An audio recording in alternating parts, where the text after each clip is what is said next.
मुरली date अगस्त 4, 2022। प्रातः मुरली बाप दादा मधुबन। मीठे बच्चे, तुम्हें बाप समान रूप बसंत बनना है। तुम्हें बाप समान रूप बसंत बनना है। ज्ञान योग को धारणा कर फिर आसामी देखकर दान करना है। ಮಧುರ ಮಕ್ಕಳೇ, ತಾವು ತಂದೆಯ ಸಮಾನ ರೂಪ ಬಸಂತರಾಗಬೇಕು, ಅಂದರೆ ಜ್ಞಾನಿ ಯೋಗಿಗಳಾಗಬೇಕು. ಜ್ಞಾನ ಯೋಗವನ್ನು ಧಾರಣೆ ಮಾಡಿ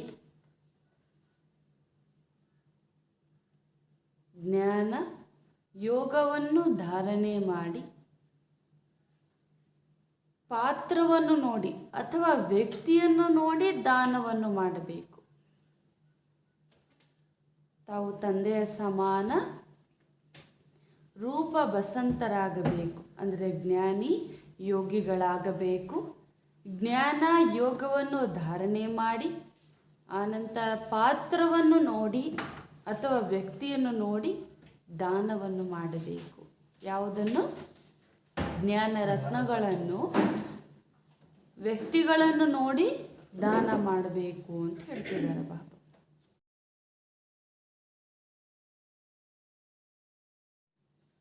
प्रश्न है, कौन सी रस्म द्वापर से चली आती है लेकिन संगम पर बाप उस रस्म को बंद करवा देते हैं? ಯಾವ ಪದ್ಧತಿ ದ್ವಾಪರೆಯಿಂದ ನಡೆಯುತ್ತಾ ಬಂದಿದೆ, ಆದರೆ ಸಂಗಮ ಯುಗದಲ್ಲಿ ತಂದೆ ಆ ಪದ್ಧತಿಯನ್ನು ಮಾಡುವುದನ್ನು ನಿಷೇಧಿಸುತ್ತಾರೆ. ಭಕ್ತಿಯಲ್ಲಿ ಒಂದು ಪದ್ಧತಿ ಎಲ್ಲರಿಗೂ ಗೊತ್ತಿದೆ, ಎಲ್ಲರೂ ಅನುಭವಿಗಳೇ, ಅದಕ್ಕೆ ಎಲ್ಲರಿಗೂ ಬೆನ್ನು ನೋವು ಕೂಡ ಬಂದ್ಬಿಟ್ಟಿದೆ. ಅಲ್ಲಿವರೆಗೂ ನಾವು ಪದ್ಧತಿಯನ್ನು ಮಾಡ್ಕೊಂಡು ಬಂದಿದ್ದೀವಿ. उत्तर, पाव द्वापर से पाव पड़ने की रस्म चली आती है। बाबा कहते हैं यहाँ तुम्हें किसी को भी पाव पड़ने की दरकार नहीं। मैं तो अभोक्ता, अकर्ता, असोचता हूँ। तुम बच्चे तो बाप से भी बड़े हो, क्योंकि बच्चा बाप की पूरी जायदाद का मालिक होता है। तो मालिकों को मैं बाप नमस्कार करता हूँ। तुम्हें पाव पड़ने की ज़रूरत नहीं। हाँ, छोटे बड़ों का रिकॉर्ड तो रखना ही पड़ता है। ತಂದೆ ಹೇಳ್ತಿದ್ದಾರೆ, ದ್ವಾಪರ ಯುಗದಿಂದ ಕಾಲ ಮುಗಿಯುವಂತಹ ಅಥವಾ ಕಾಲಿಗೆ ಬೀಳುವಂತಹ ಪದ್ಧತಿ ಬಂದಿದೆ. ಆದರೆ ತಂದೆ ಹೇಳ್ತಿದ್ದಾರೆ, ಮಕ್ಕಳೇ, ನೀವೀಗ ಯಾರ ಕಾಲನ್ನೂ ಕೂಡ ಮುಗಿಯುವ ಅವಶ್ಯಕತೆ ಇಲ್ಲ. ನಾನೂ ಸಹ ಸ್ವಯಂ ಸೃಷ್ಟಿಕರ್ತನಾಗಿರುವ ಪರಮಾತ್ಮನೇ ಹೇಳ್ತಿದ್ದಾರೆ, ನಾನು ಅಭೋಕ್ತನಾಗಿದ್ದೇನೆ, ಅಕರ್ತನಾಗಿದ್ದೇನೆ. ಈಗ ನೀವು ಮಕ್ಕಳು ನನಗಿಂತ ದೊಡ್ಡವರಾಗಿದ್ದೀರಿ ಅಂತ ಹೇಳ್ತಿದ್ದಾರೆ ಬಾಬಾ. ಏಕೆ ನೀವು ನನಗಿಂತ ದೊಡ್ಡವರು ಅಂತಂದರೆ, ತಂದೆಯ ಆಸ್ತಿಗೆ ಪೂರ್ತಿ ಮಾಲೀಕರು ಯಾರಾಗ್ತಾರೆ? ಮಕ್ಕಳೇ ಅಲ್ವಾ? ನೀವೇ ಮಾಲೀಕರಾಗಿರುವಂಥ ನಿಮಗೆ ತಂದೆಯಾಗಿರುವ ನಾನು ನಮಸ್ಕರಿಸುತ್ತೇನೆ ಅಂತ ಬಾಬಾ ಅಷ್ಟು ವಿನಯದಿಂದ ಹೇಳ್ತಿದ್ದಾರೆ. ಅದಕ್ಕೋಸ್ಕರ ನೀವು ಯಾರ ಕಾಲನ್ನು ಕೂಡ ಮುಗಿಯುವ ಅವಶ್ಯಕತೆ ಇಲ್ಲ. ಅದಕ್ಕೆ ನಮ್ಮನ್ನು ಏನು ಹೇಳ್ತಾರೆ ಬಾಬಾ? ಮಾಸ್ಟರ್ ಅಂತ ಹೇಳ್ತಾರೆ. ಎಲ್ಲದಕ್ಕೂ ಮಾಸ್ಟರ್, ಸರ್ವಶಕ್ತಿವಾನ್ ಮಾಸ್ಟರ್ ಪರಮಾತ್ಮ ಅಂತ ಕೂಡ ಬಾಬಾ ನಮ್ಗೆ ಯಾಕೆ ಟೈಟಲ್ ಕೊಟ್ಟಿದ್ದಾರೆ ಅಂದರೆ, ನೀವು ನನಗಿಂತ ಕೂಡ ಉನ್ನತರು ಅಂತ. ಆದರೆ ಬಾಬಾ ಹೇಳ್ತಾರೆ, ಚಿಕ್ಕವರು ದೊಡ್ಡವ್ರಿಗಂತೂ ಗೌರವ ಕೊಡಲೇಬೇಕು, ಹಂಗಂತೇಳಿ ಕಾಲು ಮುಗಿಯುವ ಇತ್ಯಾದಿಯ ಪದ್ಧತಿ ಇಲ್ಲ. ಗೀತ್, ಜೋ ಪಿಯಾಕೆ ಸಾತೆ ಹೇ, ಯಾರು ಪ್ರಿಯತಮನ ಜೊತೆಯಲ್ಲಿ ಇರ್ತಾರೋ ಅವರಿಗೆ ಜ್ಞಾನದ ಮಲೆ ಸುರಿತಾನೇ ಇರುತ್ತೆ ಅಂತ ಹೇಳ್ತಿದ್ದಾರೆ. ಓಂ ಶಾಂತಿ. बरसात तो हर वर्ष पड़ती है, वह है पानी की बरसात, यह है ज्ञान की बरसात जो कल्प कल्प होती है. ಮಳೆ ಅಂತೂ ಪ್ರತಿಯೊಂದು ವರ್ಷ ಬೀಳ್ತಾನೆ ಇರುತ್ತೆ, ಆದರೆ ಇದು ನೀರಿನ ಮಳೆ ಅಲ್ಲ, ಆದರೆ ಜ್ಞಾನದ ಮಲೆ ಅಂತ ಹೇಳ್ತಿದ್ದಾರೆ ಬಾಬಾ. ಇದು ಕಲ್ಪವೂ ಸಹ ಆಗ್ತಿರುತ್ತದೆ. यह है पतित दुनिया नरक, इसे विषय सागर भी कहा जाता है। जिस विष अर्थात काम अग्नि से भारत काला हो गया है। बाप कहते हैं मैं ज्ञान सागर ज्ञान वर्षा से गोरा बनाता हूँ। इस रावण राज्य में सब काले हो गए हैं, सबको फिर पवित्र बना देता हूँ. ಈಗ ತಂದೆ ಹೇಳ್ತಿದ್ದಾರೆ ಇದು ವಿಷಯ ಸಾಗರವಾಗಿದೆ. ಈಗ ಈ ವಿಷಯ ಸಾಗರದಲ್ಲಿ ವಿಷ ಅಂದರೆ ಕಾಮ ಅಗ್ನಿಯಿಂದ ಭಾರತ ಸುಟ್ಟು ಹೋಗ್ಬಿಟ್ಟಿದೆ, ಕಪ್ಪಾಗ್ಬಿಟ್ಟಿದೆ. ಈಗ ತಂದೆಯೇ ಬಂದು ಹೇಳುತ್ತಿದ್ದಾರೆ ನಾನು ಜ್ಞಾನ ಸಾಗರನಾಗಿದ್ದೇನೆ, ಜ್ಞಾನದ ವರ್ಷ ಅಂದರೆ ಮಳೆಯನ್ನು ಸುರಿಸಿ ನಿಮ್ಮನ್ನೆಲ್ಲರನ್ನೂ ಕೂಡ ಬೆಳ್ಳಿಗೆ ಮಾಡುತ್ತೇನೆ. ಇದು ರಾವಣ ರಾಜ್ಯವಾಗಿದೆ, ಇಲ್ಲೆಲ್ಲರೂ ಕಪ್ಪಾಗ್ಬಿಟ್ಟಿದ್ದಾರೆ, ಪುನಃ ನೀವೆಲ್ಲರೂ ಕೂಡ ಪವಿತ್ರರಾಗಲೇಬೇಕು ಅಂತ ಹೇಳ್ತಿದ್ದಾರೆ. ತಂದೆ ಬಂದು ಪವಿತ್ರರನ್ನಾಗಿ ಮಾಡುತ್ತಾರೆ. ಮೂಲ ವತನ್ ಮೇ ಕೋಯಿ ಪತೀತ ಆತ್ಮ ನಹಿ ರಹತಿ ಹೈ.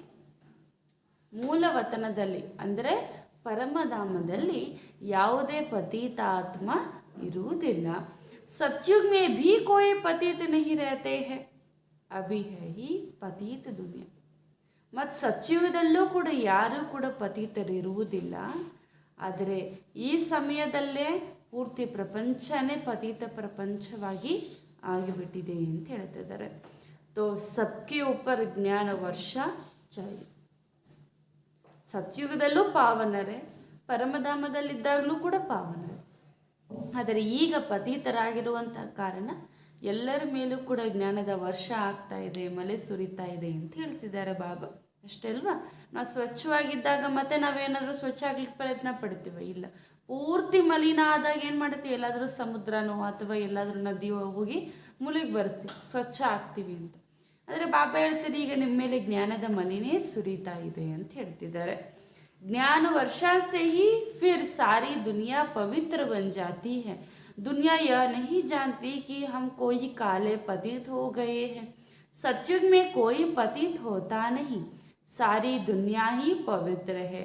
वह पतित का नाम निशान नहीं रहता, इसलिए विष्णु को क्षीर सागर में दिखाते हैं. उसका अर्थ भी मनुष्य नहीं जानते हैं. तुम समझते हो विष्णु के दो रूप या लक्ष्मी नारायण ही हैं. वह कहते हैं वहाँ घी की नदियाँ बहती है तो ज़रूर क्षीर सागर चाहिए. मनुष्य तो विष्णु भगवान कह देते हैं, तुम विष्णु को भगवान नहीं कह सकते हो. विष्णु देवताय नमः, ब्रह्म देवताय नमः कहते हैं, विष्णु को भगवान नमः नहीं कहेंगे. शिव परमात्माय नमः शोभता है. अभी तुमको रोशनी मिली है. ಈಗ ಸತ್ಯುಗದಲ್ಲಿ ಯಾರೊಬ್ಬರೂ ಪತಿತರಿರುವುದಿಲ್ಲ. ಆದರೆ ನೀವು ಪುನಃ ಆ ಥರ ಪವಿತ್ರರಾಗುವ ಪರಿಶ್ರಮವನ್ನು ಮಾಡ್ತಾ ಇದ್ದೀರಿ ಅಂತ ಹೇಳ್ತಿದ್ದಾರೆ ಬಾಬಾ. ಸತ್ಯುಗದಲ್ಲಿ ಪತೀತ ಎನ್ನುವಂಥ ಹೆಸರು ಗುರುತೂ ಸಹ ಅಲ್ಲಿ ಇರುವುದಿಲ್ಲ. ಏಕೆಂದರೆ ಅಲ್ಲಿ ವಿಷ್ಣುವನ್ನು ತೋರಿಸುತ್ತಾರೆ. ಅಂದರೆ ಅಲ್ಲಿ ಇರುವುದೇ ಕ್ಷೀರ ಸಾಗರವಾಗಿದೆ. ಇದರ ಅರ್ಥ ಯಾವುದೇ ಮನುಷ್ಯರಿಗೆ ಗೊತ್ತಿಲ್ಲ ಅಂತ ಹೇಳ್ತಿದ್ದಾರೆ. ಆದರೆ ವಿಷ್ಣು 2 ರೂಪವನ್ನು ತೋರಿಸ್ಬಿಡ್ತಾರೆ. ಅಂದರೆ ಅವರಿಗೆ 4 ಕೈಯನ್ನು ತೋರಿಸ್ತಾರೆ ಅಲ್ವಾ? ನಿಜವಾಗ್ಲೂ ಕೂಡ ಅವ್ರದ್ದು 2 ರೂಪವಿದೆ, ಕಂಬೈನ್ಡ್ ರೂಪ. ಲಕ್ಷ್ಮೀನಾರಾಯಣದು ಕಂಬೈನ್ಡ್ ರೂಪ ಅಂತ ಅವರಿಗೆ ಗೊತ್ತಿಲ್ಲ ಅಂತ ಹೇಳ್ತಿದ್ದಾರೆ. ಅದೇ ಅಲ್ಲದೆ ಅಲ್ಲಿ ತುಪ್ಪದ ನದಿಗಳು ಹರಿಯುತ್ತದೆ ಅಂತ ಹೇಳುತ್ತಾರೆ. ಆದರೆ ಬಾಬಾ ಹೇಳ್ತಾರೆ ತುಪ್ಪದ ನದಿ ಅಂದರೆ ಏನು ಅಂತ ಅವರಿಗೆ ಗೊತ್ತಿಲ್ಲ. ಇದನ್ನೇ ಕ್ಷೀರ ಸಾಗರ ಎಂದು ಹೇಳಲಾಗುತ್ತೆ. ಅಲ್ಲಿ ಪರಸ್ಪರವೂ ಕೂಡ ಅಷ್ಟೇ ಮಧುರವಾಗಿರ್ತಾರೆ.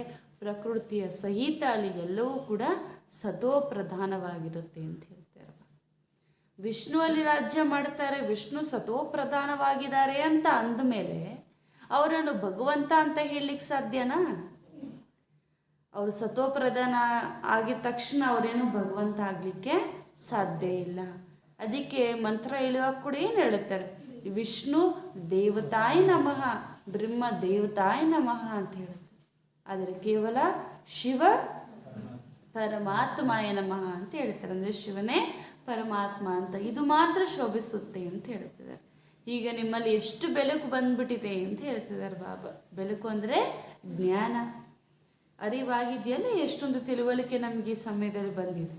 ऊंचते ऊंच श्री श्री 108 रुद्रमाला कहा जाता है। ऊपर में फूल फिर मेरू दाना युगल कहा जाता है। लक्ष्मी नारायण को, ब्रह्मा सरस्वती को युगल नहीं कहा जाता है। यह माला शुद्ध है ना। मेरू फिर लक्ष्मी नारायण को कहा जाता है। प्रवृत्ति मार्ग है ना। विष्णु अर्थात लक्ष्मी नारायण की डायनेस्टी। सिर्फ लक्ष्मी नारायण कहते हैं, परंतु उन्हों की संतान भी तो होंगे ना, यह किसी को पता नहीं है। अभी तुम बच्चे विषय सागर से निकले हो। उनको कालीदाह भी कहा जाता है। सतयुग में तो कुछ होता नहीं। नाग पर डस की यह कह दिया है, यह सब दंत कथा है। नाग पर डांस की यह सब दंत कथाएं हैं। ब्लाइंड फेथ से गुड़ियों की पूजा करते रहते हैं। बहुत देवियों की मूर्तियां बनाते हैं। लाखे करोड़ों रुपए खर्च करके देवियों को श्रृंगारते हैं। कोई तो सच्चे सोने के जेवर आदि पहनाते हैं, क्योंकि ब्राह्मणों को दान करना होता है। ब्राह्मण जो पूजा करता है बहुत खर्चा कराते हैं। धूमधाम से देवियों की झांकी निकालते हैं। देवियों को क्रिएटर कर, पालना कर, फिर उनका श्रृंगार कर डुबो देते हैं। इसको कहा जाता है गुड़ियों की पूजा ತಂದೆ ಹೇಳ್ತಿದ್ದಾರೆ. ಉನ್ನತಾತಿ ಉನ್ನತ ಶ್ರೀ ಶ್ರೀ 108 ರುದ್ರಮಾಲೆ ಎಂದು ಕೂಡ ಹೇಳಲಾಗತ್ತೆ. ಇಲ್ಲಿ ಮೇಲೆ ಒಂದು ಹೂ ಇರುತ್ತೆ ಅಂದರೆ ಶಿವಬಾಬಾರದು, ಆಮೇಲೆ ಯುಗಲಾಗಿರುವಂಥ ಮುತ್ತುಗಳು ಅಂದರೆ ಲಕ್ಷ್ಮೀ ನಾರಾಯಣರಿಗೆ ತೋರಿಸಲಾಗುತ್ತೆ ಅಂತ ಹೇಳ್ತಿದ್ದಾರೆ ಬಾಬಾ. ಇಲ್ಲಿ ಸರಸ್ವತಿ ಅಂದರೆ ಬ್ರಹ್ಮ ಸರಸ್ವತಿಯನ್ನು ಯುಗಲ್ ಅಂತ ಹೇಳಲಾಗುವುದಿಲ್ಲ, ಜೋಡಿ ಎಂದು ಹೇಳಲಾಗುವುದಿಲ್ಲ. ಅವ್ರದ್ದೊಂದು ಶುದ್ಧ ಮಾಲೆ ಆಗುತ್ತೆ. ಇಲ್ಲಿ ಲಕ್ಷ್ಮೀ ನಾರಾಯಣದೇನಾಗುತ್ತೆ, ಒಂದು ಯುಗಲ್ ಜೋಡಿಯಾಗಿ ರತ್ನಗಳನ್ನು ತೋರಿಸಲಾಗತ್ತೆ. ಇಲ್ಲಿ ಇರುವುದೇ ಪ್ರವೃತ್ತಿ ಮಾರ್ಗ ಅಂತ ಹೇಳ್ತಿದ್ದಾರೆ ಬಾಬಾ. ವಿಷ್ಣು ಎಂದರೇನೆ ಲಕ್ಷ್ಮೀ ನಾರಾಯಣರನ್ನ ಡೈನಸ್ಟಿ, ರಾಜ್ಯ ನಡೆಯುತ್ತೆ. ಲಕ್ಷ್ಮೀ ನಾರಾಯಣರೇ ಅಂತ ಹೇಳುತ್ತಾರೆ, ಲಕ್ಷ್ಮೀನಾರಾಯಣ ಅಂತ ಮಾತ್ರ ಸಂಬೋಧಿಸುತ್ತಿರ್ತಾರೆ. ಆದರೆ ಬಾಬಾ ಹೇಳ್ತಾರೆ ಲಕ್ಷ್ಮೀನಾರಾಯಣರಷ್ಟೇನಾ, ಅವ್ರಿಗೆ ಮಕ್ಕಳಿರಲ್ವಾ ಅಂತ ಕೇಳ್ತಿದ್ದಾರೆ ಬಾಬಾ. ಅವ್ರಿಗೂ ಮಕ್ಕಳಿರ್ತಾರೆ, ಪವಿತ್ರ ದೃಷ್ಟಿಯಿಂದ ಮಕ್ಕಳಿರ್ತಾರೆ. ಆದರೆ ಬಾಬಾ ಹೇಳ್ತಾರೆ ಅದರ ಬಗ್ಗೆ ಯಾರಿಗೂ ಕೂಡ ಗೊತ್ತಿಲ್ಲ. ಈಗ ನೀವು ಮಕ್ಕಳು ವಿಷಯ ಸಾಗರದಿಂದ ಏನು ಮಾಡ್ತಿದ್ದೀರಿ, ಕ್ಷೀರಸಾಗರದ ಕಡೆಗೆ ಹೋಗ್ತಿದ್ದೀರಿ ಅಂತ ಬಾಬಾ ಹೇಳ್ತಿದ್ದಾರೆ. ಸತ್ಯುಗದಲ್ಲಿ ಇಲ್ಲೆಲ್ಲ ಏನೆಲ್ಲ ಕಥೆಗಳು ಹೇಳುತ್ತಾರೆ, ಯಾವುದೆಲ್ಲ ಗಾಯನ ಮಾಡ್ತಾರೆ, ಯಾವುದೊಂದು ಸಹ ಇರುವುದಿಲ್ಲ ಅಂತ ಹೇಳ್ತಿದ್ದಾರೆ ಬಾಬಾ. ಮತ್ತು ಇಲ್ಲೆಲ್ಲ ಹೇಳ್ತಾರಲ್ಲ, ಕೃಷ್ಣ ಬಂದ್ಬಿಟ್ಟು ಈ ಹಾವಿನ ಮೇಲೆಲ್ಲ ನಿಂತು ನೃತ್ಯ ಮಾಡ್ತಾರೆ ಅಂತ, ಆ ಫೋಟೋಸ್ ಎಲ್ಲ ತುಂಬ ಜಾಸ್ತಿ ಎಲ್ಲರೂ ಕೂಡ ಗೊತ್ತಿದೆ. ಆದರೆ ಈ ರೀತಿ ಏನೂ ಕೂಡ ಇರುವುದಿಲ್ಲ, ಇದೆಲ್ಲ ದಂತ ಕಥೆಗಳಷ್ಟೇ ಅಂತ ಬಾಬಾ ಹೇಳ್ತಾರೆ. ಫ್ರಿಕ್ಷನ್ ಸ್ಟೋರೀಸ್ ಅಷ್ಟೇ ಇವೆಲ್ಲ, ಯಾವುದೋ ಸತ್ಯ ಅಲ್ಲ. ಮತ್ತು ಹಾವು ಕಚ್ಚಿದ ಮೇಲೆ ಕೃಷ್ಣ ಕಪ್ಪಾಗ್ಬಿಟ್ಟ, ಇದೆಲ್ಲವೂ ಕೂಡ ದಂತಕಥೆಗಳಷ್ಟೇ. ನಿಜ ಹೇಳಬೇಕಂದ್ರೆ ವಿಷಪೂರಿತ ಯಾವುದೇ ಪ್ರಾಣಿಗಳು ಸತ್ಯುಗದಲ್ಲಿ ಇರುವುದಿಲ್ಲ ಅಂತ ಹೇಳ್ತಾರೆ ಬಾಬಾ. ಮೊನ್ನೆ ಮುರಳಿಯಲ್ಲೂ ಕೂಡ ಬಾಬಾ ಹೇಳ್ತಿದ್ರಲ್ಲ, ಸು ಮತ್ತು ಹುಳಿ ಎರಡೂ ಕೂಡ ಒಂದೇ ಒಂದು ತೋಟದಲ್ಲಿ ಅಥವಾ ನದಿಯಲ್ಲಿ ನೀರು ಕುಡಿತಿರುತ್ತೆ. ಅಂದರೆ ಪರಸ್ಪರ ಅಷ್ಟು ಹೊಂದಾಣಿಕೆ ಇರುತ್ತೆ, ಅಷ್ಟು ಚೆನ್ನಾಗಿರುತ್ತೆ ಅಂತ. ಯಾವುದೇ ನಕಾರಾತ್ಮಕವಾಗಿರುವಂಥ ಅಥವಾ ವಿಷಪೂರಿತವಾಗಿರುವಂತಹ ಪ್ರಾಣಿಗಳು ಇರುವುದಿಲ್ಲ, ವ್ಯಕ್ತಿಗಳು ಇರುವುದಿಲ್ಲ. ಪ್ರಕೃತಿಯೂ ಸಹಿತವಾಗಿ ಅಲ್ಲಿ ಸತೋಪ್ರಧಾನವಾಗಿರುತ್ತೆ ಅಂತ ಹೇಳ್ತಿದ್ದಾರೆ ಬಾಬಾ. ಅದಕ್ಕೆ ಬಾಬಾ ಹೇಳ್ತಿರಲಿ, ಎಷ್ಟೊಂದು ದೇವತೆಗಳ ಮೂರ್ತಿಗಳನ್ನು ಇಡ್ತಾರೆ, ಎಲ್ಲ ಕೂಡ ಬ್ಲೈಂಡ್ ಫೇತ್, ಎಲ್ಲ ಮೂಢನಂಬಿಕೆ ಅಂತ ಹೇಳ್ತಿದ್ದಾರೆ. ಎಲ್ಲ ಒಂದು ಗೊಂಬೆಗಳ ಆಟ ಥರ ಮಾಡ್ತಾರೆ ಅಷ್ಟೇ. ಚಿಕ್ಕವ್ರು ಹೆಂಗೆ ಗೊಂಬೆಗಳ ಆಟ ಆಡ್ತಾರೋ ದೊಡ್ಡವರು ಕೂಡ ಅದೇ ರೀತಿ ಗೊಂಬೆಗಳ ಆಟವನ್ನು ಆಡ್ತಾರೆ. ಹೆಂಗೆ ಅಂತಂದರೆ ಇದರ ವ್ಯತ್ಯಾಸ ಎಲ್ಲಿ ಅಂತಂದರೆ, ಚಿಕ್ಕವ್ರು ಏನೋ ಒಂದು ಮನೆಯಲ್ಲಿ ಮಾಡಿ ಮುಗಿಸ್ತಾರೆ, ಅದೇ ದೊಡ್ಡವ್ರು ಏನು ಮಾಡ್ತಾರೆ, ಲಕ್ಷಾಂತರ ರೂಪಾಯಿಗಳು, ಕೋಟ್ಯಾಂತರ ರೂಪಾಯಿಗಳು ಸುರಿಸಿ ಒಂದು ಅದ್ಭುತವಾಗಿರುವಂಥ ಸುಂದರವಾಗಿರುವಂಥ ಗೊಂಬೆಯನ್ನು ತಯಾರು ಮಾಡಿ, ಅದಕ್ಕೆ ಪೂಜೆಯನ್ನು ಮಾಡಿ, ಅದಕ್ಕೆ ಶೃಂಗಾರವನ್ನು ಮಾಡಿ, ಅದಕ್ಕೆ ಒಳ್ಳೆ ಚಿನ್ನದಿಂದ ಕೂಡಿರುವಂಥ ಆಭರಣಗಳೆಲ್ಲ ಕೂಡ ಹಾಕಿ ಮತ್ತು ಲಾಸ್ಟಿಗೆ ಏನು ಮಾಡ್ತಾರೆ, ನೀರಲ್ಲಿ ಮುಳುಗಿಸ್ಬಿಡ್ತಾರೆ. ಮತ್ತು ಬ್ರಾಹ್ಮಣರು ಕಡಿಮೆ ಇಲ್ಲ, ಅವ್ರಿಗೂ ದಾನ ಕೊಡಬೇಕಾಗತ್ತೆ. ಅವರು ಧೂಮ್ಧಾಮಿಂದ ಪೂಜೆ ಪುನಸ್ಕಾರಗಳೆಲ್ಲ ಮಾಡುತ್ತಾರೆ, ಅದಕ್ಕೆಲ್ಲ ಸುಮ್ಮನೆ ಆಗಿಬಿಡುತ್ತಾ? ಎಷ್ಟೊಂದು ಖರ್ಚು ಮಾಡಿಸ್ತಾರೆ ಅಂತ ಹೇಳ್ತಾರೆ ಬಾಬಾ. ಇಷ್ಟೆಲ್ಲ ಖರ್ಚು ಲಾಸ್ಟಲ್ಲಿ ಏನಾಗುತ್ತೆ? ನೀರು ಪಾಲಾಗುತ್ತೆ ಅಂತ ಹೇಳ್ತಿದ್ದಾರೆ ಬಾಬಾ. ಇದಕ್ಕೆ ಹೇಳಲಾಗತ್ತೆ ಗೊಂಬೆಗಳ ಆಟ ಅಂತ ಅಥವಾ ಪೂಜೆ ಅಂತ.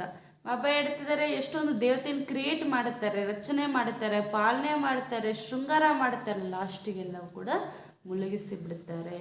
ಭಾಷಣ ಮೇ ತುಮ್ ಸಮझा सकते हो कैसे यह अंधश्रद्धा की पूजा है. ಅದಕ್ಕೆ ನಿಮ್ಮೆಲ್ಲರಿಗೂ ಎಲ್ಲಾದರೂ ಕೂಡ ಭಾಷಣದಲ್ಲಿ ಅವಕಾಶ ಸಿಕ್ಕಿದ್ರೆ ನೀವು ಇದನ್ನು ಸ್ಪಷ್ಟವಾಗಿ ಅರ್ಥ ಮಾಡಿಸಿ, ಇದು ಹಿಂಗೆ ಅಂಧಶ್ರದ್ಧೆಯಿಂದ ಕೂಡಿರುವ ಪೂಜೆಯಾಗಿದೆ ಅಂತ. गणेश भी बहुत अच्छा करके बनाते हैं. अब सूंड वाले तो कोई मनुष्य होता नहीं है, कितना चित्र बनाते हैं, पैसा खर्च करते हैं. ಬಾಬಾ ಹೇಳ್ತಿದ್ದಾರೆ ಎಷ್ಟೊಂದು ಗಣೇಶನ ಚಿತ್ರವು ಕೂಡ ಅದ್ಭುತವಾಗಿ ತೋರಿಸ್ತಾರೆ. ಗಣೇಶನ ವಿಶೇಷ ಏನು? ಸಂಧಿ. ಬಾಬಾ ಹೇಳ್ತಾರೆ ಈ ಥರ ಇರುವಂಥ ಮನುಷ್ಯ ಎಲ್ಲಾದರೂ ಇಡಲಿಕ್ಕೆ ಸಾಧ್ಯನಾ ಅಂತ ಕೇಳ್ತಿದ್ದಾರೆ ಬಾಬಾ. ಅದಕ್ಕೆ ಬಾಬಾ ಹೇಳ್ತಾರೆ ಈ ಥರ ಮುಖ ಇರುವಂತಹ ಮನುಷ್ಯನ ಇರ್ಲಿಕ್ಕೆ ಸಾಧ್ಯ ಇಲ್ಲ, ಮತ್ತು ಎಷ್ಟೊಂದು ಕೈಗಳು ಇರುತ್ತಲ್ವ ಅಷ್ಟೊಂದು ಕೈಗಳಿರುವಂಥ ಮನುಷ್ಯನೂ ಕೂಡ ಇರಲಿಕ್ಕೆ ಸಾಧ್ಯ ಇಲ್ಲ, ಮತ್ತು ಎಷ್ಟೊಂದು ವಿಕರಾಲ ರೂಪದಲ್ಲಿ ದೇವತರನ್ನು ಕೂಡ ತೋರಿಸ್ತಾರೆ, ಆ ರೀತಿಯೂ ಇರಲಿಕ್ಕೆ ಸಾಧ್ಯ ಇಲ್ಲ ಅಂತ ಹೇಳ್ತಾರೆ ಬಾಬಾ. ಎಷ್ಟೊಂದು ಚಿತ್ರವನ್ನೆಲ್ಲ ಮಾಡ್ತಾರೆ, ಎಷ್ಟೊಂದು ಖರ್ಚು ಮಾಡ್ತಾರೆ. ವಿನಾಯಕ ಚೌತಿ ಬಂತು ಅಂತಂದರೆ ಎಷ್ಟು ವೆರೈಟಿಯಿಂದ ಮಾಡ್ತಾರೆ ಅಲ್ವಾ. ಬಾಬಾ ಹೇಳ್ತಾರೆ ಅಷ್ಟೆಲ್ಲ ಮಾಡಿ ಖರ್ಚು ಮಾಡಿ ಲಾಸ್ಟಿಗೆ ಏನು ಮಾಡ್ತಾರೆ? ಮುಗಿಸಿಬಿಡ್ತಾರೆ ಅಲ್ವಾ. बाप बच्चों को समझाते हैं तुमको हम कितना साहूकार एकदम विश्व का मालिक बनाते. ಮಕ್ಕಳೇ ನೀವೆಷ್ಟು ಸಾಧಾರಣವಾಗಿದ್ದೀರಿ, ಆದರೆ ನಾನು ಬಂದು ನಿಮ್ಮನ್ನು ಎಷ್ಟು ಸಾಹುಕಾರ ಅಂದರೆ ವಿಶ್ವದ ಮಾಲೀಕರನ್ನಾಗಿ ಮಾಡಿಬಿಡ್ತೀನಲ್ವಾ. ಯಾ ಆತ್ಮಾओं को परमात्मा बैठ समझाते. ಇದನ್ನೆಲ್ಲವೂ ಕೂಡ ಆತ್ಮರಿಗೆ ಸ್ವಯಂ ಪರಮಾತ್ಮನೇ ಕುಳಿತು ಅರ್ಥ ಮಾಡಿಸುತ್ತಾರೆ. यो भी जानते हैं जिन्होंने कल्प पहले पढ़ा है और श्रीमत पर चले हैं वही चलेंगे. ಮತ್ತು ಈ ಜ್ಞಾನದಲ್ಲಿ ಯಾರು ನಡೀತಾರೆ ಅಂತಂದರೆ ಬಾಬಾ ಹೇಳ್ತಾರೆ ಯಾರು ಕಲ್ಪದ ಹಿಂದೆ ಈ ವಿದ್ಯೆಯನ್ನು ಓದಿದ್ರೋ, ಈ ಮತದಂತೆ ನಡೆದಿದ್ರೋ ಅವರೇ ಈ ಕಲ್ಪದಲ್ಲಿ ನಡೆಯುತ್ತಾರೆ. नहीं पढ़ेंगे घूमेंगे फिरेंगे तो होंगे खराब, ऊंच पद पा नहीं सकेंगे. ಬಾಬಾ ಹೇಳ್ತಾರೆ ಓದದೆ ತಿರುಗಾಡ್ತಾ ಇದ್ದರೆ ಏನಾಗ್ತಾರೆ? ಕೆಟ್ಟು ಹೋಗ್ತಾರೆ. ಅದಕ್ಕೆ ಹೇಳ್ತಾರಲ್ಲ ಪಡೆಂಗೆ ಲಿಖೆಂಗೆ ತೋ ಹೋಂಗೆ ನವಾಬ್, ಫಿರೆಂಗೆ ಘೂಮೆಂಗೆ ತೋ ಹೋಗೆ ಖರಾಬ್ ಅಂತ. ಮತ್ತು ಚೆನ್ನಾಗಿ ಓದಿದ್ರೆ ವಿದ್ಯಾಭ್ಯಾಸ ಮಾಡಿದ್ರೆ ಒಳ್ಳೆ ನವಾಬ್ ಆಗ್ತೀಯ, ಇಲ್ಲ ತಿರುಗಾಡಿದ್ರೆ ಏನಾಗ್ತೀಯ? ಕೆಟ್ಟು ಹೋಗ್ತೀಯ ಅಂತ. ಅದಕ್ಕೆ ಬಾಬಾ ಹೇಳ್ತಾರೆ ಇಲ್ಲೂ ಕೂಡ ಅಷ್ಟೇ ಉನ್ನತ ಪದವಿಯನ್ನು ಪಡೀಲಿಕ್ಕೆ ಸಾಧ್ಯ ಇಲ್ಲ ಅಂತ. ವಿದ್ಯಾಭ್ಯಾಸ ಬಾಬಾ ಹೇಳುವಂಥ ಶಿಕ್ಷಣ ಏನಿದೆ, ಬಾಬಾ ಕೊಡುವಂಥ ಶಿಕ್ಷಣ ಶ್ರೀಮತ ಏನಿದೆ ಅದನ್ನು ಯಾರು ಪೂರ್ತಿಯಾಗಿ ಫಾಲೋ ಮಾಡ್ತಾರೋ ಅವರು ಉನ್ನತ ಪದವಿಯನ್ನು ಪಡೆಯುತ್ತಾರೆ ಅಂತ ಹೇಳ್ತಿದ್ದಾರೆ ಬಾಬಾ. ಅಭಿ ತುಮ್ ಬಚ್ಚೋಂ ಕೋ ಅವಿನಾಶಿ ಜ್ಞಾನ ರತ್ನೋಂ ಸೆ ಕಿತನಾ ಸಾಹುಕಾರ ಬನಾ ರಹೆ. ತಂದೆ ನಿಮ್ಮನ್ನು ಈ ಅವಿನಾಶಿ ಜ್ಞಾನ ರತ್ನಗಳಿಂದ ಎಷ್ಟು ಸಾಹುಕಾರನ್ನಾಗಿ ಮಾಡ್ತಿದ್ದಾರೆ ನೋಡಿ. वो लोग तो शिव और शंकर का अर्थ नहीं जानते हैं. शंकर के आगे जाकर कहते हैं झोली भर दे, परंतु शंकर तो झोली भरते नहीं. अभी बाप तुम बच्चों को अविनाशी ज्ञान रत्न देते हैं, वह धारणा करने हैं. एक रत्न लाखों रुपए का है, तो अच्छी रीति धारणा कर, फिर धारणा कराना दान करना पड़े. ತಂದೆ ಹೇಳ್ತಿದ್ದಾರೆ ಮಕ್ಕಳೇ ಶಿವ ಹಾಗೂ ಶಂಕರನ ಅರ್ಥವನ್ನು ಕೂಡ ತಿಳಿದುಕೊಂಡಿಲ್ಲ. ಶಂಕರನ ಎದುರುಗಡೆ ಹೋಗಿ ಕೇಳುತ್ತಾರೆ ನಮ್ಮ ಜೋಲಿಗೆಯನ್ನು ತುಂಬಿಸಿ ಅಂತ. ಆದರೆ ಶಂಕರ ಏನಂತ ಜೋಲಿಗೆಯನ್ನು ತುಂಬಿಸುತ್ತಾನೆ ಅಂತ ಹೇಳ್ತಿದ್ದಾರೆ ಬಾಬಾ. ಇಲ್ಲಿ ಜೋಲಿಗೆಯನ್ನು ತುಂಬಿಸುವಂಥವ್ರು ಯಾರು? ಶಿವ ಅಂದರೆ ತಂದೆಯಾಗಿದ್ದಾರೆ. ಇದನ್ನೆಲ್ಲವೂ ಕೂಡ ಧಾರಣೆ ಮಾಡಬೇಕು. ಏಕೆಂದರೆ ಒಂದೊಂದು ರತ್ನ ಲಕ್ಷಾಂತರ ರೂಪಾಯಿಗಳು ಬೆಲೆ ಬಾಳುವಂಥದ್ದಾಗಿದೆ. ಇದನ್ನು ನೀವು ಚೆನ್ನಾಗಿ ಧಾರಣೆ ಮಾಡಬೇಕು, ಮಾಡಿಸಬೇಕು, ಆಮೇಲೆ ದಾನ ಮಾಡಬೇಕು. बाप ने समझाया है दान भी आसामी देख कर करो, जिनको सुनने की ही दिल नहीं उनके पीछे टाइम वेस्ट मत करो. ಬಾಬಾ ಹೇಳ್ತಾರೆ ಮಕ್ಕಳೇ ಜ್ಞಾನವು ಕೂಡ ಬಹಳ ಮಹತ್ವಪೂರ್ಣವಾಗಿದೆ. ಈ ಜ್ಞಾನ ಯಾರಿಗೆ ಕೇಳಬೇಕಂತ ಅನಿಸೋದಿಲ್ವೋ ಅವ್ರ ಹಿಂದೆ ಹೋಗಿ ನೀವು ಟೈಮ್ ವೇಸ್ಟ್ ಮಾಡಿಕೊಳ್ಬೇಡಿ ಅಂತ ಬಾಬಾ ಹೇಳ್ತಿದ್ದಾರೆ. ಯಾರು ನಮ್ಮ ಧರ್ಮದವರು ಆಗಿರ್ತಾರೋ ಅವ್ರಿಗೊಂದು ಸೂಚನೆ ಸಿಕ್ಕಿದ ತಕ್ಷಣ ಅವ್ರು ಬರ್ತಾರೆ, ಇಲ್ಲಿ ಪಕ್ಕ ಆಗ್ಬಿಡುತ್ತೆ. ಸುಮ್ಮನೆ ಬಂದು ಹೋಗುವಂಥವ್ರಿಗೆ ನಾವು ಈ ಜ್ಞಾನವನ್ನು ಎಷ್ಟು ತಿಳಿಸಿದ್ರೂ ಕೂಡ ಏನಾಗುತ್ತೆ, ಕೆಲವ್ರಿಗೆ ಎಷ್ಟು ಫೋರ್ಸ್ ಮಾಡಿದ್ರೂ ಕೂಡ ಜ್ಞಾನ ನಾಟುವುದಿಲ್ಲ. ಅದು ಅವ್ರ ತಪ್ಪು ಸಹ ಅಲ್ಲ, ಯಾಕೆಂದರೆ ಅವ್ರ ಪಾತ್ರ ಇದ್ದರೆ ಅವ್ರು ಬಂದೇ ಬರ್ತಾರೆ, ಅವ್ರ ಪಾತ್ರ ಇಲ್ಲದೇ ಇರುವಂಥ ಕಾರಣ ಅವರು ಬರುವುದಿಲ್ಲ ಅಂತ ಬಾಬಾ ಹೇಳ್ತಾರೆ. ಅದಕ್ಕೋಸ್ಕರ ಯಾರಿಗೆ ಇದನ್ನು ಕೇಳುವಂಥ ಹೃದಯ ಇರುವುದಿಲ್ವೋ, ಮನಸ್ಸಾಗುವುದಿಲ್ವೋ ಅವರಿಂದ ನೀವು ಸಮಯವನ್ನು ವ್ಯರ್ಥ ಮಾಡಿಕೊಳ್ಬೇಡಿ. शिव के पुजारी हो व देवताओं के पुजारी हो, ऐसे ऐसे को कोशिश करके दान देना है तो तुम्हारा टाइम वेस्ट ना जाए.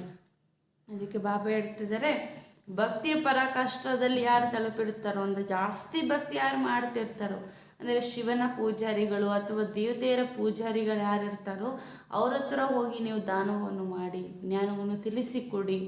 ಅವ್ರ ಹತ್ರ ಹೋಗಿದ್ರೆ ಜಾಸ್ತಿ ಸಮಯ ವ್ಯರ್ಥ ಆಗೋದಿಲ್ಲ ಅಂತ ಹೇಳ್ತಿದ್ದಾರೆ. ತುಮ್ ಹರ್ ಏಕ್ ಕೋ ರೂಪ ಬಸಂತ ಬಿ ಬನನಾ ಹೈ. ನೀವು ಪ್ರತಿಯೊಬ್ಬರು ಹೆಂಗಾಗಬೇಕು, ರೂಪ ಬಸಂತರಾಗಬೇಕು, ಅಂದರೆ ಜ್ಞಾನಿ ಯೋಗಿಗಳಾಗಬೇಕು. जैसे बाप रूप बसंत है, उनका रूप ज्योतिर्लिंगम नहीं स्टार मिसाल है. परम पिता परमात्मा परमधाम में रहने वाले हैं. परम धाम परे से परे है ना, आत्माओं को तो परमात्मा नहीं कहेंगे, वह परमात्मा है. या जो दुखी आत्माएं हैं वह परम पिता को भुलाते हैं, उनको सुप्रीम आत्मा कहेंगे. वह बिंदी मिसल है. ऐसा नहीं कि उनकी कोई नाम रूप है ही नहीं, ज्ञान सागर है, पतित पावन है. दुनिया तो नहीं जानती है, पूछो परमपिता परमात्मा कहाँ है, कहेंगे सर्वव्यापी. अरे तुम उन्हें पतित पावन कहते हो तो पावन कैसे बनाएंगे, कुछ भी समझते नहीं हैं. इसको अंधेरे नगरी कहा जाता है. तुमको तो बाबा ने हर बात से छुड़ाया है. ತಂದೆ ಹೇಳ್ತಿದ್ದಾರೆ, ಇಲ್ಲಂತೂ ನಾನು ಜ್ಯೋತಿರ್ ರೂಪವಾಗಿದ್ದೇನೆ. ಬಾಬಾ ಹೇಳ್ತಿದ್ದಾರೆ, ಜ್ಯೋತಿರ್ಲಿಂಗದ ರೂಪದಲ್ಲೆಲ್ಲ ತೋರಿಸ್ತಲ್ಲ ಅಷ್ಟಲ್ಲ, ನಾನೊಂದು ಚಿಕ್ಕ ಜ್ಯೋತಿ ಸ್ವರೂಪ, ಅಂದರೆ ಸ್ಟಾರ್ ಥರ ಇದ್ದೇನೆ. ಪರಂಪಿತ ಪರಮಾತ್ಮ ಪರಮಧಾಮದಲ್ಲಿರುವಂಥವ್ರಾಗಿದ್ದಾರೆ. ಪರಮಾತ್ಮ ಪರಂಧಾಮ ಎಲ್ಲಿದೆ, ಬಹಳ ದೂರದಲ್ಲಿದೆ ಅಂತ ಬಾಬಾ ಹೇಳ್ತಿದ್ದಾರೆ. ಸೂಕ್ಷ್ಮತನಕ್ಕಿಂತಲೂ ಕೂಡ ಮೇಲೆ ಪರಮಧಾಮ ಇದೆ, ಅಲ್ಲೇ ಆತ್ಮರ ಲೋಕವಿದೆ ಅಂತ ಬಾಬಾ ಹೇಳ್ತಿದ್ದಾರೆ. ಆತ್ಮರನ್ನು ಪರಮಾತ್ಮ ಅಂತ ಹೇಳಿಕ್ಕೆ ಸಾಧ್ಯನಾ? ಇಲ್ಲ ಅಂತ ಹೇಳ್ತಿದ್ದಾರೆ ಬಾಬಾ. ಅವರು ಪರಮಾತ್ಮ, ನಾವೆಲ್ಲರೂ ಕೂಡ ಆತ್ಮರಾಗಿದ್ದೇವೆ. ಇಲ್ಲೇ ದುಃಖಿ ಆತ್ಮರು ಕೂಡ ಆಗ್ತಾರೆ, ಆಗ ಪರಮಾತ್ಮನನ್ನು ಕರೆಯುತ್ತಾರೆ. ಅವರನ್ನೇ ಸುಪ್ರೀಂ ಅಂದರೆ ಶ್ರೇಷ್ಠ ಎಂದು ಕೂಡ ಹೇಳಲಾಗುತ್ತೆ. ಅವರೊಂದು ಬಿಂದುವ ಸಮವಾಗಿ ಇದ್ದಾರೆ ಅಂತ ಬಾಬಾ ಹೇಳ್ತಾರೆ. ಮತ್ತು ಹಿಂಗೆ ಅಂದ್ಕೊಡ್ಬೇಡಿ, ಪರಮಾತ್ಮ ನಿರಾಕಾರ ಅಂದಿದ ತಕ್ಷಣ ಅವ್ರಿಗೆ ರೂಪ ಇಲ್ಲ, ಅವ್ರಿಗೆ ಹೆಸರಿಲ್ಲ ಅಂತ. ಅವ್ರಿಗೆ ರೂಪವೂ ಇದೆ, ಹೆಸರೂ ಸಹ ಇದೆ. ಜ್ಞಾನ ಸಾಗರ ಪತೀತ ಪಾವನ ಎಂದು ಅವರಿಗೆ ಗಾಯನವನ್ನು ಕೂಡ ಮಾಡ್ತಾರೆ. ಆದರೆ ಪ್ರಪಂಚದವ್ರಿಗಿದು ಗೊತ್ತಿಲ್ಲ. ಅದಕ್ಕೆ ನೀವು ಕೇಳಿ ಪರಂಪಿತ ಪರಮಾತ್ಮ ಎಲ್ಲಿದ್ದಾರೆ ಅಂತ. ಅವಾಗ ಹೇಳ್ತಾರೆ, ಎಲ್ಲ ಕಡೆ ಪರಮಾತ್ಮ ಇದ್ದಾರೆ, ನಮ್ಮಲ್ಲೂ ಪರಮಾತ್ಮ ಇದ್ದಾರೆ ಅಂತ, ಅಂದರೆ ಸರ್ವವ್ಯಾಪಿ ಅಂತ ಹೇಳಿಬಿಡ್ತಾರೆ.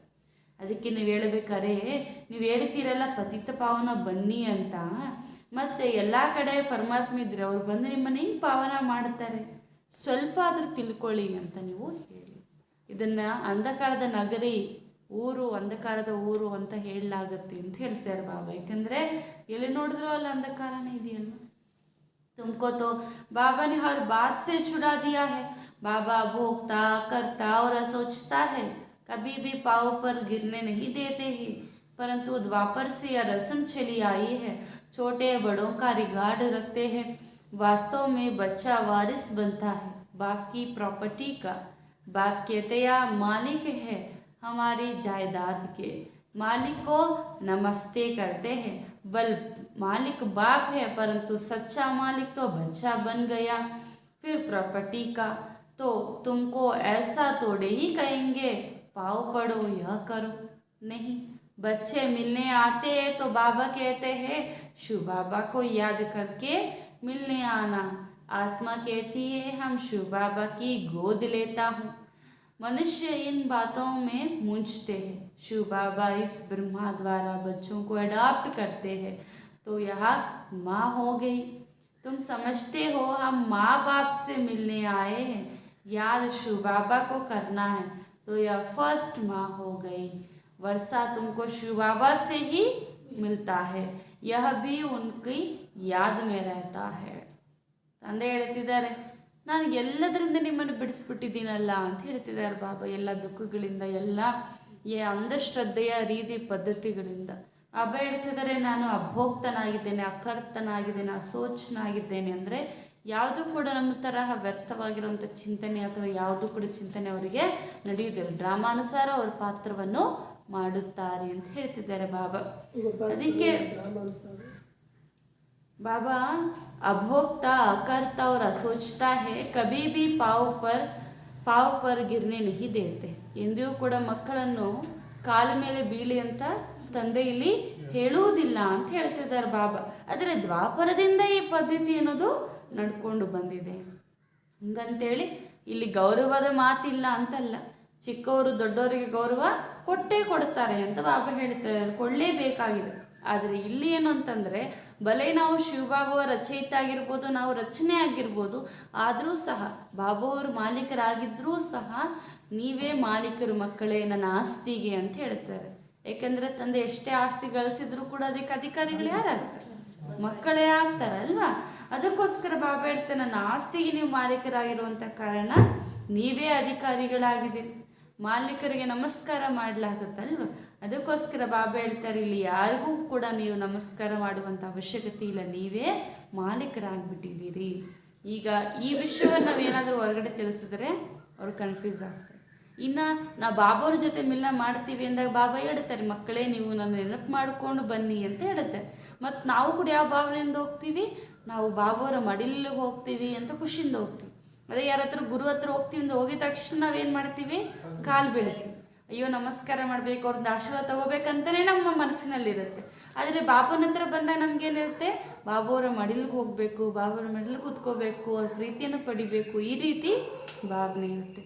ಆದರೆ ಈ ಭಾವನೆ ಏನಿದೆ ಅದು ಹೊರಗಿನವ್ರಿಗೆ ಅರ್ಥನೇ ಆಗೋದಿಲ್ಲ, ಅವ್ರು ಕನ್ಫ್ಯೂಸ್ ಆಗಿಬಿಡ್ತಾರೆ ಅಂತ ಹೇಳ್ತಿದ್ದಾರೆ ಬಾಬಾ.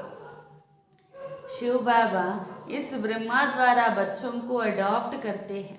ಶಿವ ಬಾಬಾ ಏನು ಮಾಡ್ತಾರೆ? ಬ್ರಹ್ಮ ಬಾಬುವರ ಮೂಲಕ ನಮ್ಮನ್ನು ದತ್ತಕ್ಕೆ ತೆಗೆದುಕೊಳ್ತಾರೆ. ಅಂದರೆ ಬ್ರಹ್ಮ ಬಾಬಾ ಏನಾದರೂ ನಮಗೆ ತಾಯಿ ಯಾತ್ರಲ್ವ, ಇವರೇ ಮೊದಲನೇ ತಾಯಿ ಅಂತ ಹೇಳ್ತಿದ್ದಾರೆ ಬಾಬಾ. ಆದರೆ ಆಸ್ತಿ ಸಿಗುವುದಂತೂ ತಂದೆ ಇಲ್ಲನೇ, ಅಂದರೆ ಶಿವ ಬಾಬಾವರಿಂದಾನೆ. ಅದಕ್ಕೆ ಬಾಬಾ ಹೇಳ್ತಾನೆ, ನೀವು ಬ್ರಹ್ಮನಿಗೂ ಹೇಳುತ್ತೇನೆ ನನ್ನ ನೆನಪು ಮಾಡು ಅಂತ. ಅದಕ್ಕೋಸ್ಕರ ನಾವು ಯಾರನ್ನು ನೆನಪು ಮಾಡಬೇಕು? ಶಿವ ಬಾಬಾರವರನ್ನೇ ನೆನಪು ಮಾಡಬೇಕು. बाप जो समझाते हैं उसको धारणा करना है, रूप बसंत बनना है, योग में रहेंगे, ज्ञान धारणा करेंगे और कराएंगे तो मेरे समान रूप बसंत बन जाएंगे, फिर मेरे साथ चल पड़ेंगे. अभी तुम्हारी बुद्धि में ज्ञान है, फिर जब स्वर्ग में आएंगे तो पूरा ज्ञान समान रूप बसंत बन जाएंगे, फिर पूरा हो जाएंगे, फिर प्रारब्ध भी शुरू हो जाएगा, नॉलेज का पाठ पूरा हो जाएगा. यह बड़ी गुप्त बातें हैं, कोई मुश्किल समझते हैं. ತಂದೆ ಹೇಳ್ತಿದ್ದಾರೆ, ಈಗ ನೀವು ಜ್ಞಾನಿ ಯೋಗಿಗಳಾಗ್ತಿದ್ದೀರಿ, ಯೋಗದಲ್ಲಿ ಇರ್ತೀರಿ, ಜ್ಞಾನವನ್ನು ಧಾರಣೆ ಮಾಡಿಕೊಂಡು ಇತರರಿಗೆ ಜ್ಞಾನವನ್ನು ಧಾರಣೆ ಮಾಡಿಸುತ್ತೀರಿ ಅಂತ ಹೇಳ್ತಿದ್ದಾರೆ ಬಾಬಾ. ಆಮೇಲೆ ನನ್ನ ಸಮಾನ ಜ್ಞಾನಿ ಯೋಗಿಗಳಾಗ್ಬಿಡ್ತೀರಿ ಅಂತ ಹೇಳ್ತಿದ್ದಾರೆ. ಯಾವಾಗ ನೀವು ಪೂರ್ತಿ ಜ್ಞಾನ ಸಂಪನ್ನರಾಗ್ಬಿಡ್ತೀರೋ, ತಂದೆಯ ಹೇಳಿದಂಗೆ ಶ್ರೀಮದ್ದಂತೆ ನಡೆದು ಧಾರಣೆ ಮಾಡ್ಕೊಂಡ್ಬಿಡ್ತೀರೋ, ಆವಾಗ ತಂದೆ ಜೊತೆಯಲ್ಲಿ ಮನೆಗೆ ಹೋಗ್ತೀರಿ. ಆಮೇಲೆ ಸ್ವರ್ಗದಲ್ಲಿ ಬಂದಾಗ ಈ ಜ್ಞಾನ ಪೂರ್ತಿ ಆಗಿಬಿಡುತ್ತೆ ಅಂತ ಬಾಬಾ ಹೇಳ್ತಾರೆ. ಅಲ್ಲಿ ಸತ್ಯುಗದಲ್ಲಿ ಏನಿರುತ್ತೆ? ಜ್ಞಾನ ಇರಲ್ಲ, ಅದೇನಿರುತ್ತೆ?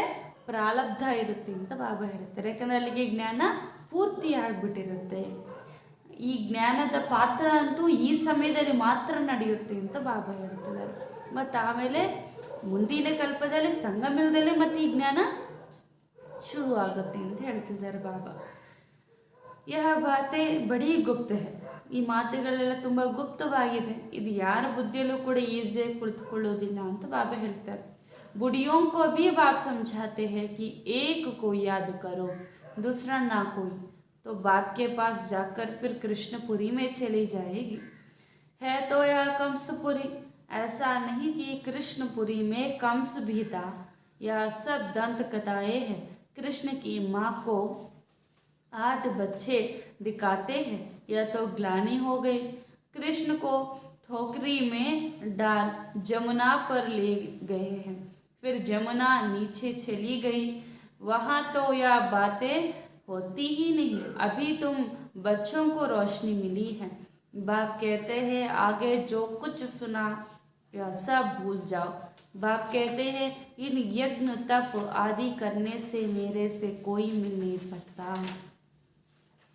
ಈಗ ತಂದೆ ಹೇಳ್ತಾರೆ, ವಯಸ್ಸಾಗಿರುವಂಥ ಮಾತೆಯರಿಗೂ ಕೂಡ ಕೊಡುವಂಥ ಶ್ರೀಮತ ಒಂದೇ, ಮಕ್ಕಳೇ ನನ್ನೊಬ್ಬನನ್ನೇ ನೆನಪು ಮಾಡಿ ಮತ್ತಾರನ್ನೂ ಕೂಡ ಅಲ್ಲ. ಈಗ ನನ್ನ ಹತ್ರ ಬರಬೇಕು ಮತ್ತು ನೀವು ಕೃಷ್ಣಪುರಿಗೆ ಹೋಗ್ಬೇಕಲ್ವ. ಇದಾಗಿದೆ ಕಂಸಪುರಿ ಅಂತ ಹೇಳ್ತಿದ್ದಾರೆ ಬಾಬಾ. ಹಿಂಗಂತಲ್ಲ ಕೃಷ್ಣಪುರಿಯಲ್ಲಿ ಕಂಸ ಇರ್ತಾನೆ ಅಂತಲ್ಲ, ಅದೆಲ್ಲ ಕೂಡ ಕೇವಲ ದಂತಕಥೆಗಳಷ್ಟೇ. ಕೃಷ್ಣ ಇದ್ದಾಗ ಕಂಸ ಇರಲ್ಲ, ಕಂಸ ಇದ್ದಾಗ ಕೃಷ್ಣ ಇರುವುದಿಲ್ಲ ಅಂತ ಹೇಳ್ತಾರೆ. ಅದಕ್ಕೆ ಇನ್ನೊಂದು ಏನು ಹೇಳ್ತಾರೆ, ಕೃಷ್ಣನ ತಾಯಿಗೆ 8 ಜನ ಮಕ್ಕಳಿದ್ದರು. ಕೊನೆ ಮಗ ಕೃಷ್ಣ ಅವರನ್ನು ಉಳಿಸ್ಕೋಬೇಕಂತ ಹೋಗಿ ಅವ್ರ ತಂದೆ ಜಮುನಾ ನದಿ ತೀರದಲ್ಲಿ ಒಂದು ಬುಟ್ಟಿಯಲ್ಲಿ ಹಾಕ್ಕೊಂಡು ಹೋಗಿ ಬಿಟ್ಟು ಬರ್ತಾನೆ ಅಂತೆಲ್ಲ ಕೂಡ ತೋರಿಸುತ್ತಾರೆ. ಬಾಬಾ ಹೇಳ್ತಾರೆ ಈ ರೀತಿ ಇರುವುದಿಲ್ಲ. ದೇವತೆಯರಿದ್ದಾಗಲೇ ಇಷ್ಟು ದುಃಖ ಇತ್ತು ಅಂತಂದರೆ ಇನ್ನು ಈ ಪ್ರಪಂಚ ಇನ್ನೆಷ್ಟು ದುಃಖ ಆಗಬೇಕಲ್ವ. ದೇವತೆಯರಿಗೆ ಸುಖ ಇಲ್ಲ ಅಂದರೆ ಇನ್ಯಾರಿಗೆ ಸುಖ ಇದ್ದಂಗೆ. ಅದಕ್ಕೋಸ್ಕರ ಇದೆಲ್ಲ ದಂತಕಥೆಗಳಷ್ಟೇ, ಇದೆಲ್ಲ ಕೂಡ ಗ್ಲಾನಿ ಮಾಡಿಬಿಟ್ಟಿದ್ದಾರೆ ಅಂತ ಹೇಳ್ತಿದ್ದಾರೆ ಬಾಬಾ. ಈಗ ನೀವು ಮಕ್ಕಳಿಗೆ ಬೆಳಕು ಸಿಕ್ಕಿದೆ.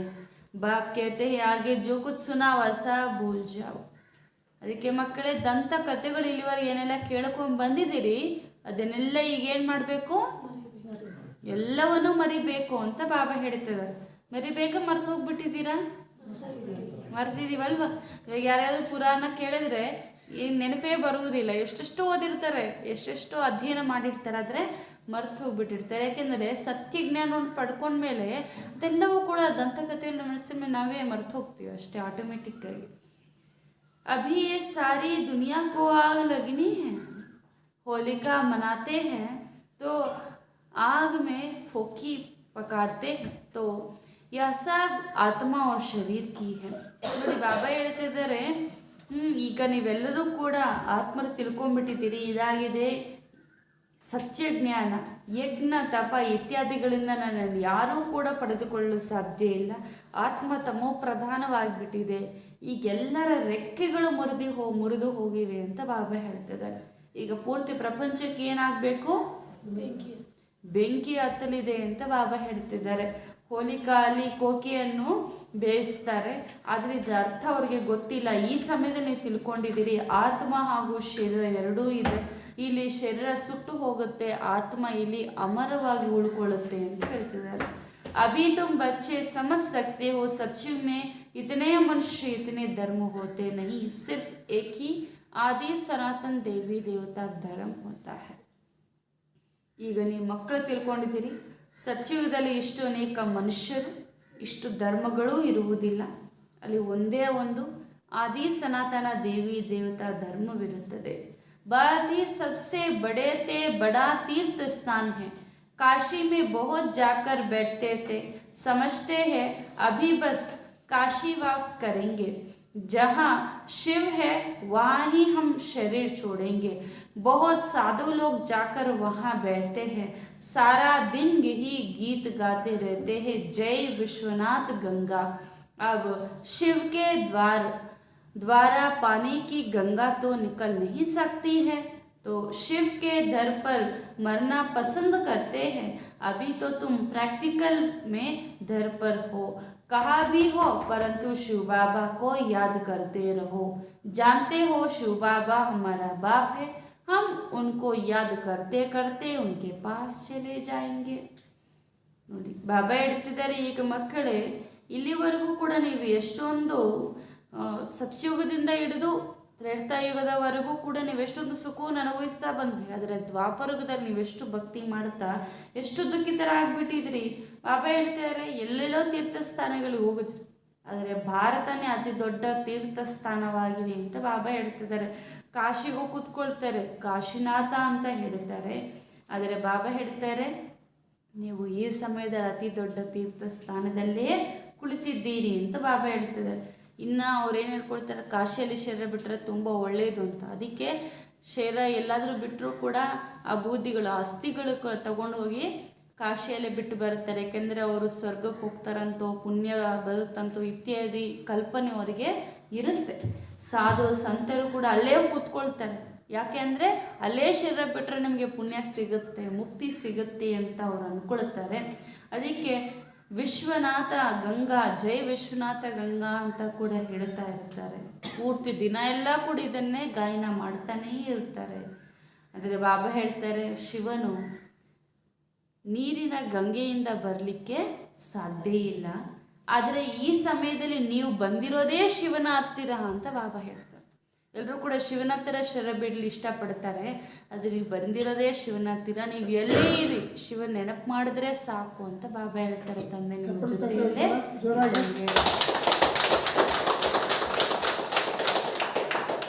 जानते हो शिव बाबा हमारा बाप है, हम उनको याद करते करते उनके पास चले जाएंगे. ಯಾಕೆ ಅಂತಂದರೆ ಈಗ ನೀವೆಲ್ಲರಿಗೂ ಕೂಡ ಗೊತ್ತಿದೆ, ಸ್ವಯಂ ಶಿವನೇ ನನ್ನ ತಂದೆಯಾಗಿದ್ದಾರೆ. ಅವರ ನೆನಪು ಮಾಡ್ತಾ ಇದ್ದರೆ ಸಾಕು, ನಾನು ಅವರ ಹತ್ತಿರ ಹೋಗುತ್ತೇನೆ ಅಂತ. ಎಲ್ಲಿ ಅವರ ಹತ್ತಿರ ಹೋಗೋದು? ಪರಮಧಾಮಕ್ಕೆ. कहाँ भी हो परंतु शिव बाबा को याद करो, तो शिव बाबा पर इतना लव होना चाहिए. ಅದಕ್ಕೆ ನಾವು ಶಿವಬಾಬರನ್ನು ಎಷ್ಟು ಪ್ರೀತಿಸ್ಬೇಕಂದ್ರೆ ಎಲ್ಲಿದ್ದರೂ ಕೂಡ ಅವರ ನೆನಪೇ ಬರಬೇಕು ಅಂತ ಹೇಳ್ತಿದ್ದಾರೆ ಬಾಬಾ. उनको कोई अपना बाप नहीं, टीचर नहीं और सबको है ही. ब्रह्मा विष्णु शंकर का भी रचयिता व बाबी है. ಶಿವಬಾಬರ ಟೀಚರ್ ಯಾರು? ಶಿವಬಾಬರ ತಂದೆ ಯಾರು? ಶಿವಬಾಬರ ಗುರು ಯಾರು? ಯಾರೂ ಇಲ್ಲ.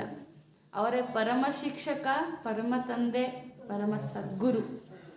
ಅವ್ರಿಗೆ ಯಾರೂ ಕೂಡ ಶಿಕ್ಷಕರು ಇಲ್ಲ ಅಂತ ಬಾಬಾ ಹೇಳ್ತಿದ್ದಾರೆ.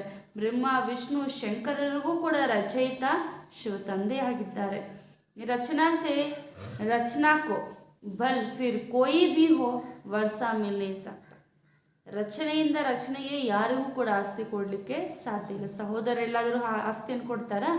ಯಾರೂ ಕೊಡುವುದಿಲ್ಲ ಅಂತ ಬಾಬಾ ಹೇಳ್ತಿದ್ದಾರೆ. ಬಲಿ ಇಲ್ಲಿ ಯಾರಾದರೂ ಆಗಿರ್ಬೋದು, ದೇವತೆಯರಾದರೂ ಆಗಿರ್ಬೋದು, ಮನುಷ್ಯರಾದರೂ ಕೂಡ ಆಗಿರ್ಬೋದು, ಯಾರಿಗೂ ಕೊಡಲಿಕ್ಕೆ ಸಾಧ್ಯ ಇಲ್ಲ. वर्षा हमेशा बच्चों को बाप से मिलता है. ಆಸ್ತಿ ಸದಾ ತಂದೆಯಿಂದ ಮಕ್ಕಳಿಗೆ ಸಿಗುತ್ತೆ. तुम बच्चे जानते हो हम ज्ञान सागर बाप के पास आए हैं. बाप अभी ज्ञान का वर्षा बरसाते हैं. तुम अभी पावन बन रहे हो. बाकी ये तो सब अपना अपना हिसाब चुप्त कर अपने अपने धर्म में चले गए हैं. मूल वतन में आत्माओं का झाड़ है, यह भी साकारी झाड़ है. वहाँ है रुद्रमाला, यह है विष्णु की माला. फिर छोटी छोटी बिरादरियाँ निकलती आती हैं. बिरादरियाँ निकलते निकलते झाड़ बड़ा हो जाता है. अभी फिर सबको वापस घर जाना है. फिर देवी देवता धर्म को राज्य करना है. अभी तो मनुष्य से देवता विश्व का मालिक बन रहे हो, तो बहुत खुशी होनी चाहिए कि भगवान हमको पढ़ाते हैं. राजयोग और ज्ञान से राजाओं का राजा बनाते हैं. नर से नारायण, नारी से श्री लक्ष्मी बनाते हैं. सूर्यवंशी फिर चंद्रवंशी में भी आएंगे. बाबा रोज समझाते हैं, रोशनी देते रहते हैं. ಬ್ರಹ್ಮ ವಿಷ್ಣು ಶಂಕರ ರಚಯಿತ ಕೂಡ ತಂದೆಯೇ ಅವರೇ. ಈಗ ಜ್ಞಾನ ಮಲೆಯನ್ನು ಎಲ್ಲರ ಮೇಲೆ ಸುರಿಸುತ್ತಿದ್ದಾರೆ. ಜ್ಞಾನ ಸಾಗರ ಅವರೇ ಆಗಿದ್ದಾರೆ. ಅವರ ಹತ್ರ ನಾವೆಲ್ಲರೂ ಕೂಡ ಬಂದಿದ್ದೇವೆ ಅಂತ ಹೇಳ್ತಿದ್ದಾರೆ.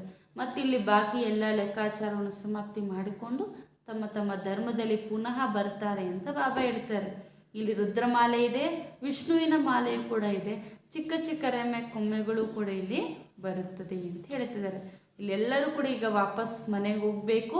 ನಂತರ ದೇವಿ ದೇವತಾ ಧರ್ಮದ ರಾಜ್ಯದಲ್ಲಿ ನಾವು ಬರಬೇಕು. ಮನುಷ್ಯರಿಂದ ದೇವತೆಗಳಾಗಿ ನಾವು ವಿಶ್ವದ ಮಾಲೀಕರಾಗ್ತೀವಿ ಅಂದರೆ ಎಷ್ಟು ಖುಷಿ ಇರಬೇಕು ನಮಗೆ. ಸ್ವಯಂ ಭಗವಂತನೇ ಬಂದು ಓದಿಸ್ತಾರೆ, ಇಷ್ಟು ಶ್ರೇಷ್ಠರನ್ನಾಗಿ ನಮ್ಮನ್ನು ಮಾಡ್ತಾರೆ ಅಂದರೆ. ರಾಜಯೋಗ ಹಾಗೂ ಜ್ಞಾನದಿಂದ ರಾಜರಿಗಿಂತ ರಾಜರನ್ನಾಗಿ ತಂದೆ ಮಾಡ್ತಿದ್ದಾರೆ. ನಾವು ಹಂಗೆ ಆಗ್ತಿದ್ದೀವಿ. ನರನಿಂದ ನಾರಾಯಣ, ನಾರಿಯಿಂದ ಲಕ್ಷ್ಮಿ ಆಗ್ತಿದ್ದೀವಿ, ಸೂರ್ಯವಂಶಸ್ಥರು ಆನಂತರ ಚಂದ್ರವಂಶಸ್ಥರಾಗಿ ಆಗ್ತೀವಿ. ಬಾಬ್ದಾದ ಪ್ರತಿದಿನ ನಮ್ಗೆ ಅರ್ಥ ಮಾಡಿಸ್ತಿರ್ತಾರೆ, ಪ್ರತಿದಿನ ನಮ್ಗೆ ಎಷ್ಟು ಬೆಳಕನ್ನು ಕೊಡ್ತಾರಲ್ವಾ ಅಂತ ಹೇಳ್ತಿದ್ದಾರೆ.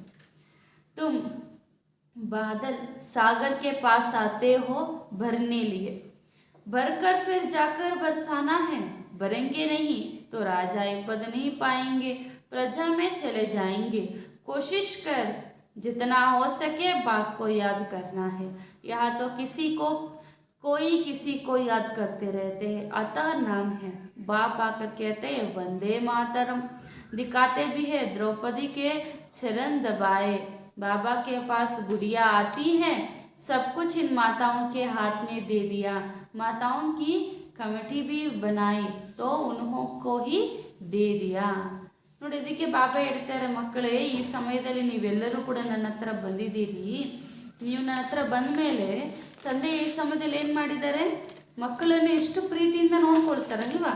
ಬಾಬಾ ಹೇಳ್ತಿದ್ದಾರೆ, ಈಗ ನೀವೆಲ್ಲರೂ ಕೂಡ ಜ್ಞಾನ ಸಾಗರನ ಹತ್ರ ಬಂದಿದ್ದೀರಿ ಅಂದರೆ ನೀವೆಲ್ಲರೂ ಕೂಡ ಏನೋ ಮೋಡಗಳಿದ್ದಂಗೆ. ಸಾಗರನ ಹತ್ರ ಹೆಂಗೆ ಮೋಡಗಳು ಬಂದು ಆ ನೀರನ್ನು ಆವಿಯಾಗಿ ಎಲ್ಲ ತೆಗೆದುಕೊಂಡು ತುಂಬಿಸಿಕೊಂಡು ಮತ್ತೆ ಇನ್ನೊಂದು ಜಾಗದಲ್ಲಿ ಹೋಗಿ ಮಳೆಯಾಗಿ ಸುರಿಯುತ್ತದೆಯೋ, ಅದೇ ರೀತಿ ಈಗ ನಾವು ಸಹ ಏನಾಗಬೇಕು, ಮೋಡಗಳಾಗಬೇಕು ಅಂತ ಬಾಬಾ ಹೇಳ್ತಿದ್ದಾರೆ. ಮೋಡಗಳಾಗಿ ನಾವೇನು ಮಾಡಬೇಕು, ಎಲ್ಲ ಕಡೆ ಹೋಗಿ ಜ್ಞಾನದ ಮಳೆಯನ್ನು ಸುರಿಸಬೇಕು ಅಂತ ಹೇಳ್ತಿದ್ದಾರೆ ಬಾಬಾ. ಈಗ ನೀವು ಈ ಸಮಯದಲ್ಲಿ ತಂದೆ ಹತ್ರ ಬಂದಿದ್ದೀರಿ. ಬಾಬು ಅವ್ರಿಗೆ ಮಾತಾಡಂದ್ರೆ ತುಂಬ ಇಷ್ಟ ಅಂತ. ಅದಕ್ಕೆ ಲೌಕಿಕದಲ್ಲೂ ಕೂಡ ನೋಡಿ, ದ್ರೌಪದಿಗೆ ಕಾಲನ್ನು ಒತ್ತದಂಗೆ ಕೂಡ ತೋರಿಸುತ್ತಾರೆ. तो बाबा उन्होंको कहते हैं बच्ची तक आ गई हो. ಹಿಂಗೆ ಹೊರಗಡೆ ಲೌಕಿಕದಲ್ಲೂ ಕೂಡ ಸುಸ್ತಾಗಿರುವಂಥ ಕಾರಣ ಕಾಲನ್ನು ಒತ್ತದಂಗೆ ತೋರಿಸ್ತಾರೋ, ಮಾತೆಯರು ವಯಸ್ಸಾಗಿರುವಂಥ ಮಾತೆಯಲ್ಲಿ ಬಂದಾಗ ಅವ್ರನ್ನೆಲ್ಲ ಕೂಡ ಒಂದೇ ಮಾತರಂ ಅಂತ ಹೇಳಿ ಬಾಬಾ ಕೇಳುತ್ತಿದ್ದಾರೆ, ಮಗು ಸುಸ್ತಾಗ್ಬಿಟ್ಟಿದ್ಯಾ ಅಂತ ಕೇಳ್ತಾ ಇದ್ದಾರೆ. ಅಬು ಬಾಕಿ ತೋಡೆ ರೋಜ್ ಹೇ, ಈಗೇನು ಚಿಂತಿಸಬೇಡಿ, ಸ್ವಲ್ಪ ದಿನಗಳಿದೆ ಅಷ್ಟೇ. ತುಮ್ ಘರ್ ಬೇಟೆ ಶಿವ ಬಾಬಾಕೋ ಅವ್ರ ವರ್ಷಕ್ಕೋ ಯಾದ ಕರೋ. ನೀವು ಮನೇಲಿ ಕುಳಿತಿದ್ದಂಗೆ ಶಿವಬಾಬರವರನ್ನು ಮತ್ತು ಆಸ್ತಿಯನ್ನು ನೆನಪು ಮಾಡಿ. ಜಿತನಾ ಯಾದ ಕರೆಂಗೆ ಉತನಾ ವಿಕರ್ಮ ಜೀತ್ ಬನಿಂಗೆ. ನೀವೆಷ್ಟು ನೆನಪು ಮಾಡ್ತೀರೋ ಅಷ್ಟು ವಿಕರ್ಮ ಜೀತರಾಗುತ್ತೀರಿ. आप समान औरों को नहीं बनाएंगे तो प्रजा कैसे बनेंगे.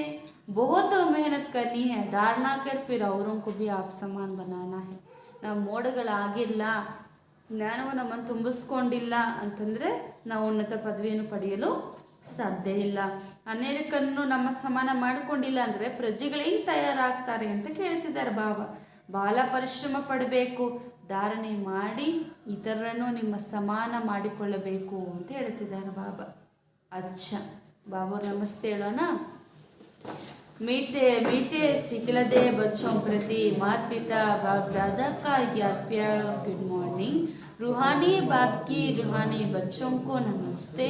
हम रूहानी बच्चों की रूहानी माता पिता बाप दादा को याद प्यार और गुड मॉर्निंग और नमस्ते नमस्ते नमस्ते. धारणा के लिए मुख्य सार. फर्स्ट पॉइंट, हर बात में अपना समय सफल करना है. ಪ್ರತಿಯೊಂದು ಮಾತಿನಲ್ಲೂ ತಮ್ಮ ಸಮಯವನ್ನು ಸಫಲ ಮಾಡಿಕೊಳ್ಳಬೇಕು.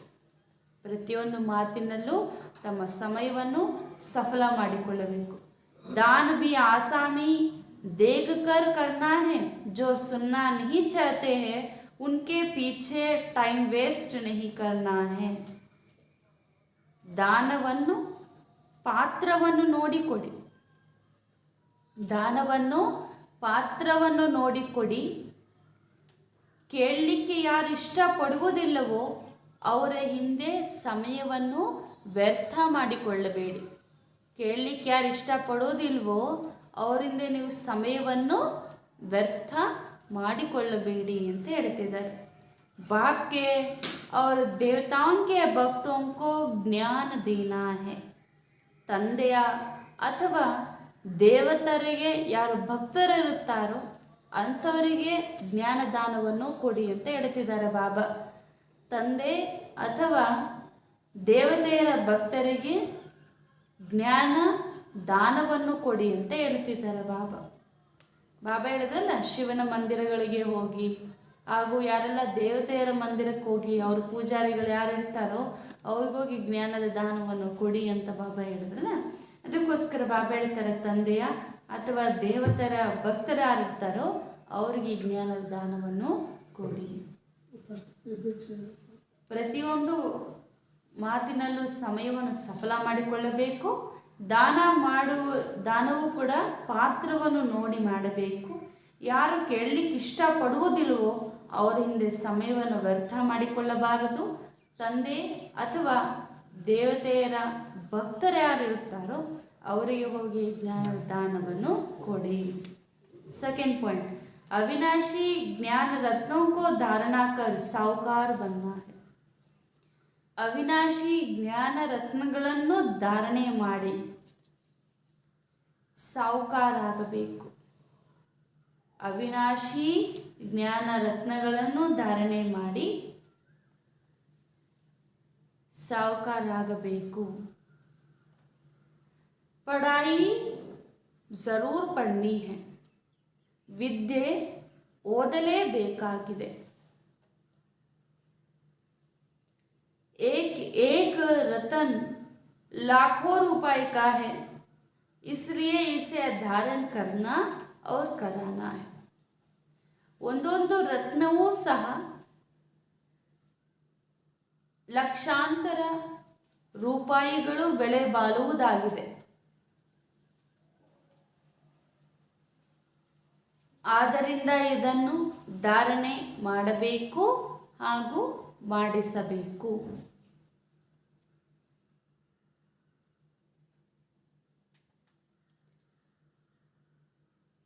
वरदान, हर कर्म में बाप का साथ साथी रूप में अनुभव करने वाले सिद्धि स्वरूप भव.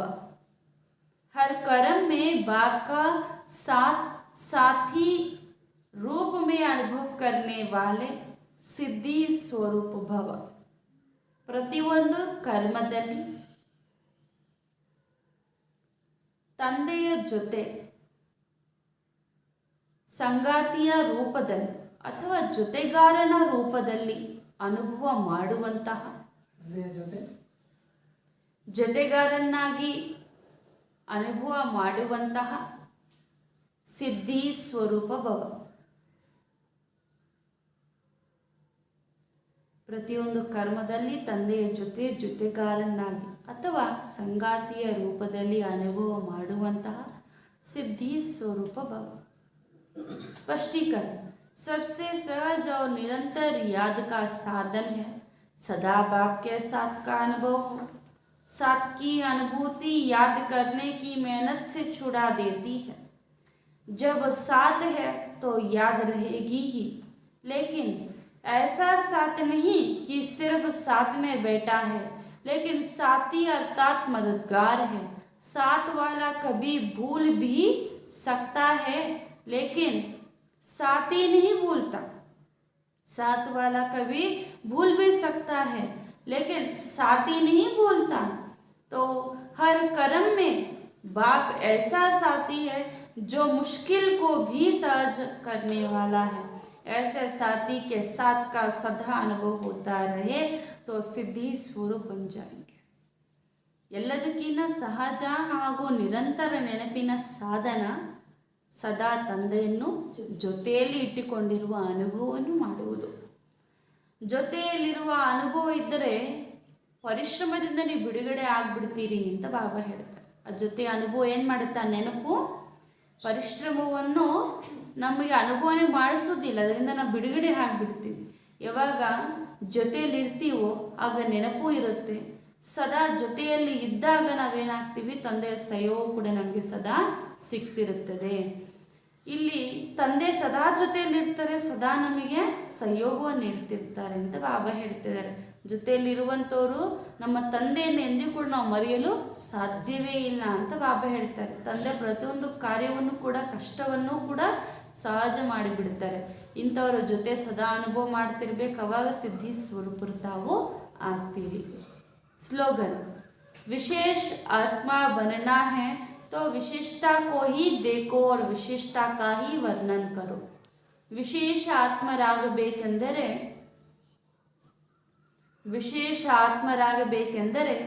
ವಿಶೇಷತೆಯನ್ನು ನೋಡಿ ಹಾಗೂ ವಿಶೇಷತೆಯನ್ನು ವರ್ಣನೆ ಮಾಡಿ. ವಿಶೇಷ ಆತ್ಮರಾಗಬೇಕೆಂದರೆ ವಿಶೇಷತೆಯನ್ನು ನೋಡಿ ಹಾಗೂ ವಿಶೇಷತೆಯನ್ನು ವರ್ಣನೆ ಮಾಡಿ. ಮಾತೇಶ್ವರಿ ಜಿ ಕೆ ಅನ್ಮೋಲ್ ಮಹಾವಾಕ್ಯ. ಮಾತೇಶ್ವರಿ ಜಿಯವರ ಅಮೂಲ್ಯ ಮಹಾವಾಕ್ಯಗಳು.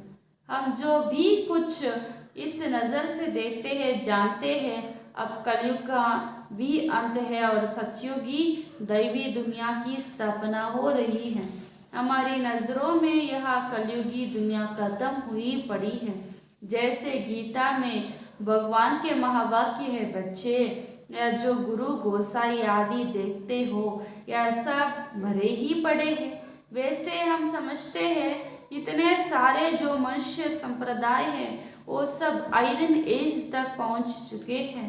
तब ही परमात्मा के महावाक्य है, मैं इस असली दुनिया का विनाश कर दैवी सृष्टि की स्थापना करता हूँ. तभी हम कह सकते हैं कि सब मरे ही पड़े हैं. तो अपना इस दुनिया से कोई भी कनेक्शन नहीं है. ಈಗ ನಾವೆಲ್ಲರೂ ಕೂಡ ನಮ್ಮ ಈ ದೃಷ್ಟಿಯಿಂದ ಏನೆಲ್ಲವನ್ನು ನೋಡ್ತಿದ್ದೀವೋ, ಇನ್ನು ನಾವು ತಿಳ್ಕೊಂಡಿದ್ದೀವಿ ಇದು ಈಗ ಕಲಿಯುಗದ ಅಂತ್ಯವಾಗಿದೆ, ಎಲ್ಲವೂ ಸಮಾಪ್ತಿಯಾಗುವುದಾಗಿದೆ ಅಂತ. ಹಾಗೂ ಸತ್ಯುಗ ದೈವಿ ಪ್ರಪಂಚ ಈಗ ಸ್ಥಾಪನೆ ಆಗಲಿದೆ ಅಂತ. ನಮ್ಮ ದೃಷ್ಟಿಯಲ್ಲಿ ಕಲಿಯುಗ ಪ್ರಪಂಚನೇ ಈಗ ಸಮಾಪ್ತಿ ಆಗಿಬಿಟ್ಟಿದೆ.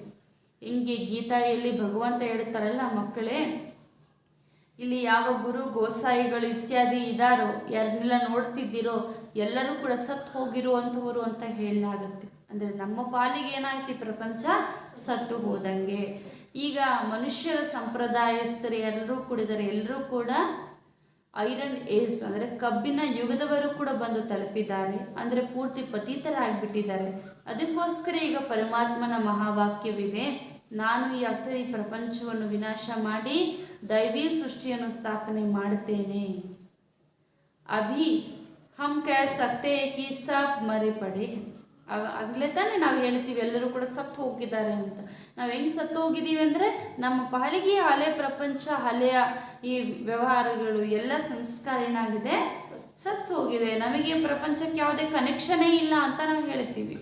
कहते हैं पुरानी दुनिया ना जीते तो देखो नई दुनिया के लिए सप्ताह कोर्स करो, लेकिन नई दुनिया की स्थापना होगी और जीते रहेंगे तो अपने लिए यह दुनिया है ही नहीं, बल मनुष्य समझते हैं हम अच्छे कर्म करेंगे, दान पुण्य करेंगे तो फिर से आकर इस दुनिया में भोगेंगे. लेकिन यह जो हम जान चुके हैं कि यह दुनिया अब खत्म होने वाली है, तो इस विनाशी दुनिया की प्रारब्ध ही विनाशी है, जो वह जन्म जन्मांतर नहीं चलेगा. अब देखो हमारी नज़र और दुनिया की नज़र में कितना फ़र्क है. अब यह निश्चय भी तब बैठती है जब यह निश्चय हो कि हमें पढ़ाने वाला कौन है. ನೋಡಿ, ಬಾಬಾ ಹೇಳ್ತಿದ್ದಾರೆ, ಇವಾಗ ಈ ಪ್ರಪಂಚದಲ್ಲಿರುವಂಥವರು ಎಲ್ಲರಿಗೂ ನೀವು ತಿಳಿಸಿ ಹೊಸ ಪ್ರಪಂಚಕ್ಕೋಸ್ಕರ 7 ದಿನದ ಕೋರ್ಸನ್ನು ತೆಗೆದುಕೊಳ್ಳಿರಿ ಅಂತ. ಏಕೆಂದರೆ ಹೊಸ ಪ್ರಪಂಚ ಈಗ ಸ್ಥಾಪನೆ ಆಗಲಿದೆ. ನೀವು ಜೀವಂತವಾಗಿರಬೇಕಂದ್ರೆ ಈ ಕೋರ್ಸ್ ತೆಗೆದುಕೊಳ್ಬೇಕು. ಈ ಪ್ರಪಂಚ ಇನ್ನು ಉಳಿಯಲ್ಲ. ಭಲೆ ಮನುಷ್ಯರು ಹೇಳುತ್ತಾರೆ ನಾವು ಒಳ್ಳೆ ಕರ್ಮವನ್ನೇ ಮಾಡ್ತೀವಿ, ದಾನ ಪುಣ್ಯಗಳು ಮಾಡ್ತೀವಿ ಅಂತ, ಮತ್ತು ಈ ಪ್ರಪಂಚ ನಾವು ಯಾವ ದುಃಖ ಅನುಭವಿಸ್ತೀವಿ ಅಂತ ಕೇಳುತ್ತಾರೆ. ಆದರೆ ಬಾಬಾ ಹೇಳ್ತಾರೆ, ನೀವು ತಿಳ್ಕೊಂಡಿದ್ದೀರಿ ಪೂರ್ತಿ ಪ್ರಪಂಚ ಇನ್ನು ಸಮಾಪ್ತಿ ಆಗಲೇಬೇಕು. ವಿನಾಶಿ ಪ್ರಪಂಚದ ಪ್ರಾರಬ್ಧ ಏನಿರುತ್ತೆ ವಿನಾಶಿನಿ ಅಂತ ಬಾಬಾ ಹೇಳ್ತಿರ್ಲಿ. ನೀವು ದಾನ ಪುಣ್ಯ ಮಾಡಿದ್ರೆ, ಒಳ್ಳೆ ಕರ್ಮ ಮಾಡಿದ್ರೆ, ಏನು ಮಾಡಿದ್ರು ಕೂಡ ಇಲ್ಲಿಗೆ ಅದೇನಾಗುತ್ತೆ, ಸಮಾಪ್ತಿ ಆಗುತ್ತೆ. ನಿಮ್ಮ ಜೊತೆಯಲ್ಲಿ ಜನ್ಮ ಜನ್ಮಾಂತರ ಬರುವುದಿಲ್ಲ. ನಿಮ್ಮ ದೃಷ್ಟಿಯಲ್ಲಿ ಏನೆಲ್ಲ ನೋಡ್ತಿದ್ದೀರಿ ಪ್ರಪಂಚವನ್ನು, ಹಾಗೂ ಹೊರಗಡೆಯವರು ಈ ಪ್ರಪಂಚವನ್ನು ಯಾವ ದೃಷ್ಟಿಯಲ್ಲಿ ನೋಡ್ತಾ ಇದ್ದಾರೋ ಅದಕ್ಕೆ ಇದಕ್ಕೆ ತುಂಬಾ ವ್ಯತ್ಯಾಸ ಇದೆ ಅಂತ ಬಾಬಾ ಹೇಳ್ತಾರೆ. ನಿಮ್ಮಲ್ಲೂ ಕೂಡ ಯಾರಿಗೆ ನಿಶ್ಚಯ ಇರುತ್ತೋ ಅವರಿಗೆ ಮಾತ್ರ ಮುಂದೆ ಬರಲು ಸಾಧ್ಯ. ಏನಂತ ನಿಶ್ಚಯ ಅಂತಂದರೆ, ನಮ್ಗೆ ಓದಿಸುವಂಥವ್ರು ಯಾರು, ಪರಮಾತ್ಮನೇ ಬಂದು ಸ್ವಯಂ ನಮ್ಗೆ ಓದಿಸ್ತಿದ್ದಾರೆ. ಈ ವಿದ್ಯೆ ಎಷ್ಟು ಶ್ರೇಷ್ಠವಾಗಿದೆ ಅಂದರೆ ಈ ವಿದ್ಯೆಯ ಮಹತ್ವವನ್ನು ತಿಳಿದು ಹಳೆ ಪ್ರಪಂಚದೊಂದಿಗೆ ಯಾರು ಮಹತ್ವವನ್ನು ಬಿಟ್ಟಿರ್ತಾರೋ ಅವರೇ ಭವಿಷ್ಯ ಪ್ರಾರಬ್ಧಕ್ಕೆ ಅಧಿಕಾರಿಗಳಾಗ್ತಾರೆ ಎಂದು ಮಮ್ಮಾರವರು ವಿಶೇಷವಾಗಿ ಇವತ್ತು ನಮಗೆ ತಿಳಿಸ್ಕೊಡ್ತಾರೆ. ಓಂ ಶಾಂತಿ.